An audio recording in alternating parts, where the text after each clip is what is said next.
Oh purée, il fait chaud aujourd'hui. On peut pas demander à Éole de nous faire livrer des ventilateurs sur l'Olympe. Je transpire tellement que j'ai le cul qui colle au coquillage. Ça me rappelle nos dernières vacances à Mykonos. Et vous avez prévu d'aller où cet été d'ailleurs? On a réservé un bungalow dans le Tartare. Vu qu'avec le virus, on peut plus voyager hors de notre mythologie, autant viser un endroit où on est sûr de pouvoir se baigner sans mourir de froid. Enfin, se baigner dans le l'été, c'est pas sûr que tu ramènes beaucoup de souvenirs. Ah, moi, en vacances, j'oublie tout. Salut la compagnie. Hein, Hadès? Mais qu'est-ce que tu fais en dehors des enfers? C'est le réchauffement global de la mythologie. Avec une augmentation de 2 degrés de température moyenne dans le Tartare, même pour les morts, c'est plus vivable. Bah, du coup, on est bien obligé de déménager, hein. Bon, pour le moment, on a juste pris Cerbère avec nous. Il y a Sisyphe qui nous aide à porter les bagages, mais il y a tous les autres qui débarquent bientôt, en principe, hein. Vous allez bien nous trouver un canapé-lit sur l'Olympe, non?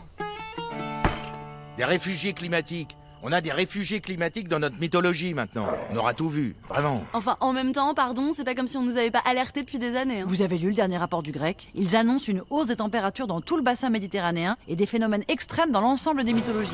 Inondations dans la mythologie germanique, vent violent dans la mythologie scandinave.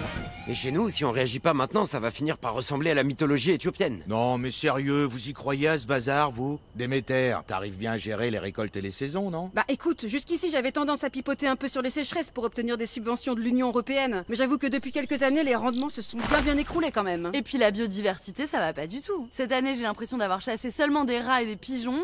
Bah qu'est-ce qu'on peut faire aussi? Déjà, il faut réduire tous nos déplacements inutiles. Les véhicules individuels sont une source majeure d'émissions de CO2. Depuis l'accord de Paris, il paraît que les personnages de l'Iliade se sont mis massivement au covoiturage. Vous avez pas entendu parler de Blabla 3? Bon, alors, Ariane, vous allez où exactement? En principe, je vais à Naxos. Si ça vous fait pas un détour, je préférerais éviter de descendre dans le centre-ville de Troyes, j'avoue. Non, non, pas de problème. Ça vous va, les gars? Et puis aussi, réduire la consommation de viande. Même en Crète, ils ont fait plus d'efforts que nous. Moi, par exemple, je suis passé à un régime flexitarien à base de quinoa et de boulgour, avec quelques petites exceptions pour la chair humaine dans certaines occasions un peu festives. Vous me saoulez avec votre catastrophisme. Et puis on crève de chaud à cette table. Apollon, tu veux pas qu'on fasse un tour dans ton char pour respirer un peu? Tu connais le bilan carbone d'un trajet avec le char du soleil? Tu sais, Zeus, ils ont pas complètement tort. Depuis le début de l'été, on a déjà eu 1 tonne de méga incendies qui ont complètement ravagé Athènes et le Péloponnèse. Oh, arrête! C'était sûrement à cause de Prométhée qui a déconné avec le feu. On l'a foutu en tôle. Maintenant, c'est réglé.